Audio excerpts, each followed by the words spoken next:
Olá, seja bem-vindo a esse vídeo. Marcelino Araújo, aqui, dia 1/7/2017, às 23 horas e 40 minutos.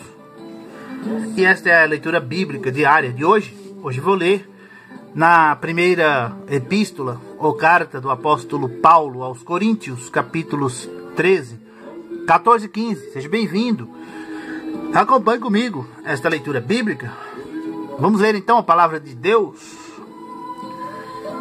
Ainda que eu falasse as línguas dos homens e dos anjos, e não tivesse amor, seria como o metal que soa, ou como o sino que tine.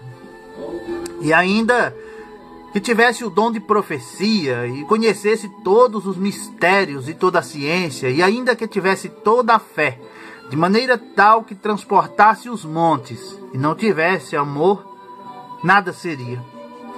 E ainda que distribuísse toda a minha fortuna para sustento dos pobres, e ainda que entregasse o meu corpo para ser queimado, e não tivesse amor, nada disso me aproveitaria. O amor é sofredor, é benigno. O amor não é invejoso. O amor não trata com leviandade, não se ensoberbece. Não se porta com indecência, não busca os seus interesses, não se irrita, não suspeita mal, não folga com a injustiça, mas folga com a verdade. Tudo sofre, tudo crê, tudo espera, tudo suporta. O amor nunca falha, mas havendo profecias, serão aniquiladas, havendo línguas, cessarão, havendo ciência, desaparecerá. Porque em parte conhecemos e em parte profetizamos. Mas quando vier o que é perfeito, então o que o é em parte será aniquilado.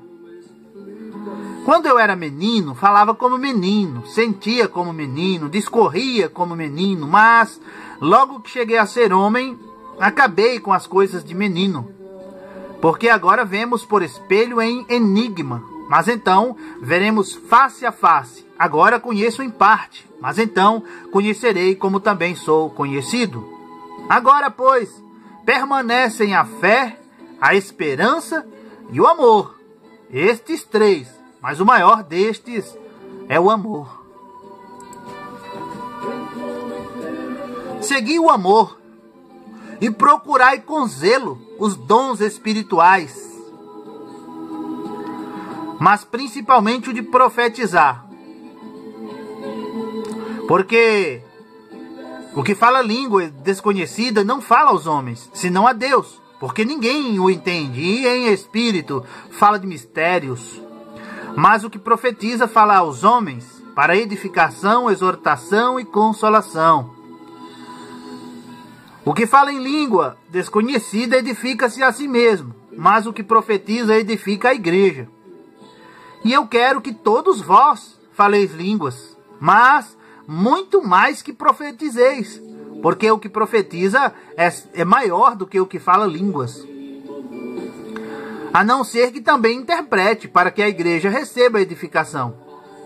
E agora, irmãos, se eu for ter convosco, falando em línguas, que vos aproveitaria, se não vos falasse, ou por meio da revelação, ou da ciência, ou da profecia, ou da doutrina?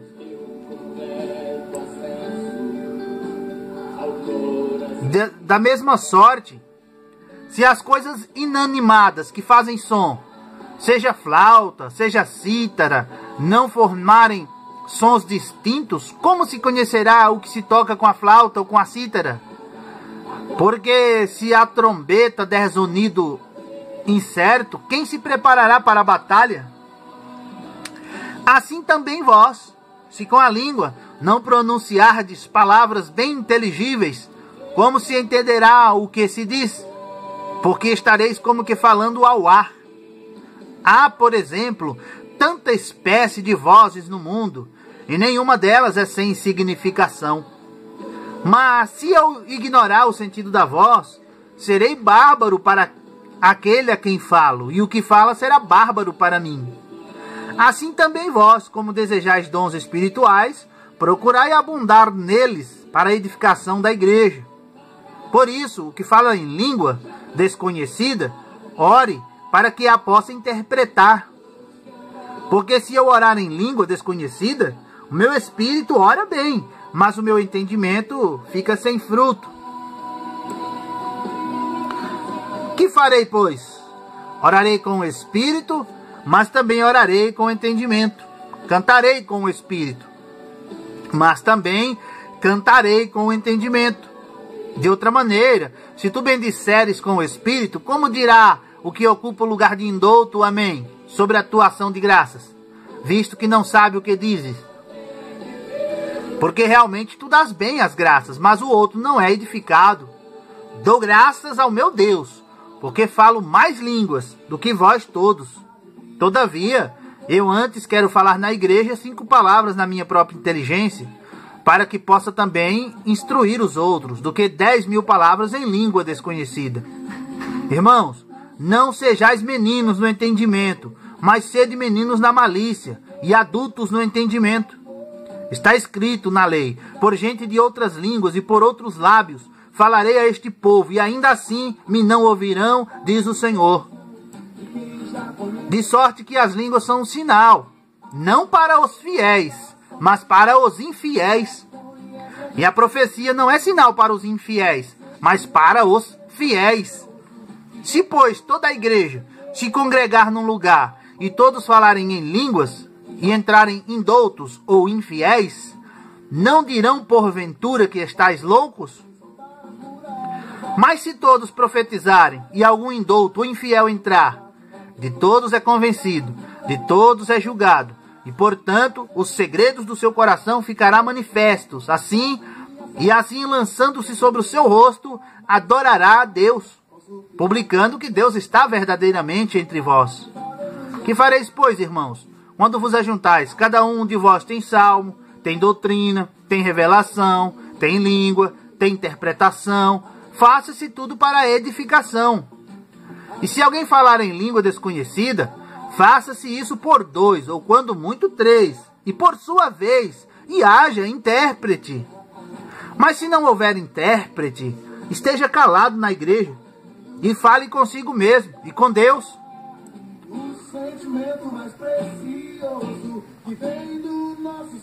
E falem 2 ou 3 profetas, e os outros julguem. Mas se a outro que estiver assentado for revelada alguma coisa, cale-se o primeiro, porque todos podereis profetizar, uns depois dos outros, para que todos aprendam e todos sejam consolados. E os espíritos dos profetas estão sujeitos aos profetas. Porque Deus não é Deus de confusão, senão de paz, como em todas as igrejas dos santos. As vossas mulheres estejam caladas nas igrejas, porque não lhes é permitido falar, mas estejam sujeitas, como também ordena a lei. E se querem aprender alguma coisa, interroguem em casa a seus próprios maridos, porque é vergonhoso que as mulheres falem na igreja. Porventura saiu dentre vós a palavra de Deus? Ou veio ela somente para vocês? Se alguém cuida ser profeta ou espiritual, reconheça que as coisas que vos escrevo são mandamentos do Senhor. Portanto, irmãos, mas se alguém ignora isto, que ignore. Portanto, irmãos, procurai com zelo profetizar, e não proibais falar línguas. Mas faça-se tudo decentemente e com ordem.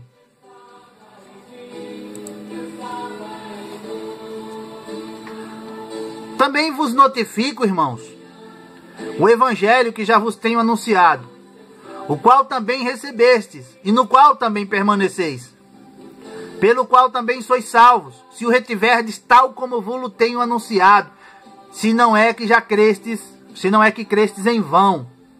Porque primeiramente vos entreguei o que também recebi, e Cristo morreu por nossos pecados, segundo as Escrituras, e que foi sepultado, e que ressuscitou ao terceiro dia, segundo as Escrituras, e que foi visto por Cefas, e depois pelos 12. Depois foi visto uma vez por mais de 500 irmãos, dos quais vive ainda a maior parte, mas alguns já dormem também.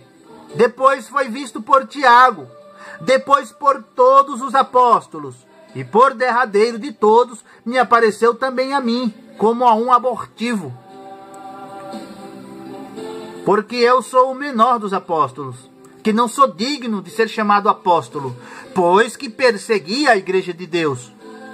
Mas pela graça de Deus sou o que sou, e a sua graça para comigo não foi vã. Antes trabalhei muito mais do que todos eles, todavia não eu, mas a graça de Deus que está comigo. Então, ou seja eu, ou sejam eles, assim pregamos e assim haveis crido. Ora, se prega que Cristo ressuscitou dentre os mortos, como dizem alguns dentre vós que não há ressurreição de mortos? E se não há ressurreição de mortos, também Cristo não ressuscitou? E se Cristo não ressuscitou, logo é vã a nossa pregação e também é vã a vossa fé. E assim somos também considerados como falsas testemunhas de Deus, pois testificamos de Deus que ressuscitou a Cristo, ao qual, porém, não ressuscitou, se na verdade os mortos não ressuscitam. Porque se os mortos não ressuscitam, também Cristo não ressuscitou. E se Cristo não ressuscitou, é vã a vossa fé, e ainda permaneceis nos vossos pecados. E também os que dormiram em Cristo estão perdidos. Se esperamos em Cristo só nesta vida, somos os mais miseráveis de todos os homens. Mas de fato, Cristo ressuscitou dentre os mortos, e foi feito as primícias dos que dormem. Porque assim como a morte veio por um homem, também a ressurreição dos mortos veio por um homem. Porque assim como todos morrem em Adão, assim também todos serão vivificados em Cristo. Mas cada um por sua ordem. Cristo, as primícias. Depois, os que são de Cristo na sua vinda. Depois virá o fim, quando tiver entregado o reino a Deus, ao Pai, e quando houver aniquilado todo o império e toda a potestade e força. Porque convém que reine, até que haja posto a todos os inimigos debaixo de seus pés.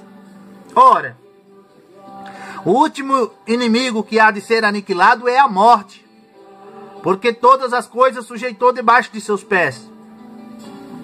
Mas quando diz que todas as coisas lhes estão sujeitas, claro está que se excetua aquele que lhe sujeitou todas as coisas. E quando todas as coisas lhe estiverem sujeitas, então também o mesmo Filho se sujeitará àquele que todas as coisas lhe sujeitou, para que Deus seja tudo em todos. De outra maneira, que farão os que se batizam pelos mortos, se absolutamente os mortos não ressuscitam? Porque se batizam eles então pelos mortos? Porque estamos nós também a toda hora em perigo? Eu protesto que cada dia morro, gloriando-me em vós, irmãos, por Cristo Jesus, nosso Senhor. Se como um homem combatia em Éfeso contra as bestas, que me aproveita isso, se os mortos não ressuscitam? Comamos e bebamos, que amanhã morreremos. Não vos enganeis. As más conversações corrompem os bons costumes. Vigiai justamente, não pequeis, porque alguns ainda não têm conhecimento de Deus. Digo para vergonha vossa. Mas alguém dirá: como ressuscitarão os mortos? E com que corpo virão? Insensato, o que tu semeais não é vivificado, se primeiro não morrer. E quando semeias, não semeais o corpo. Não semeias o corpo que há de nascer, mas o simples grão, como de trigo ou de outra qualquer semente. Mas Deus dá-lhe o corpo como quer, e a cada semente o seu próprio corpo. Nem toda carne é uma mesma carne, mas uma é a carne dos homens, e outra a carne dos animais, e outra a dos peixes, e outra a das aves. E há corpos celestes e corpos terrestres, mas uma é a glória dos celestes e outra a dos terrestres. Uma é a glória do sol, outra é a glória da lua, e outra é a glória das estrelas, porém uma estrela difere em glória de outra estrela. Assim também a ressurreição dentre os mortos. Semeia-se o corpo em corrupção, ressuscitará em incorrupção. Semeia-se em ignomínia, ressuscitará em glória. Semeia-se em fraqueza, ressuscitará com vigor. semeia-se corpo natural, ressuscitará corpo espiritual. Semeia-se corpo natural, há também corpo espiritual. Assim está também escrito: o primeiro homem, Adão, foi feito em alma vivente. O último, Adão, em espírito vivificante. Mas não é o primeiro espiritual, senão o natural, depois o espiritual. O primeiro homem da terra é terreno. O segundo homem, o Senhor, é do céu. Qual terreno, tais também são os terrestres. E qual celestial, tais também os celestiais. E assim como trouxemos a imagem do terreno, assim traremos também a imagem do celestial. E agora digo isto, irmãos, que a carne e o sangue não podem herdar o reino de Deus, nem a corrupção herdar a incorrupção. Eis aqui vos digo um mistério. Na verdade, nem todos dormiremos, mas todos seremos transformados. No momento, no abrir e fechar de olhos, ante a última trombeta, porque a trombeta soará, e os mortos ressuscitarão incorruptíveis, e nós seremos transformados, porque convém que isto que é corruptível se revista da incorruptibilidade, e que isto que é mortal se revista da imortalidade. E quando isto que é corruptível se revestir da incorruptibilidade, e isto que é mortal se revestir da imortalidade, então cumprir-se-á a palavra que está escrita: tragada foi a morte na vitória. Onde está, ó morte, o teu aguilhão? Onde está, ó inferno, a tua vitória? Ora, o aguilhão da morte é o pecado, e a força do pecado é a lei. Mas graças a Deus que nos dá a vitória por nosso Senhor Jesus Cristo. Portanto, meus amados irmãos, sede firmes e constantes, sempre abundantes na obra do Senhor, sabendo que o vosso trabalho não é vão no Senhor. E termina aqui a leitura bíblica diária de hoje. Muito obrigado você que acompanhou. Que Deus te abençoe. Volte sempre que puder. Curta, comente, compartilhe este vídeo nas redes sociais. Fique com Deus. Fique na paz do Senhor Jesus. Até amanhã. Até a próxima leitura bíblica diária. Se Deus quiser. Tchau.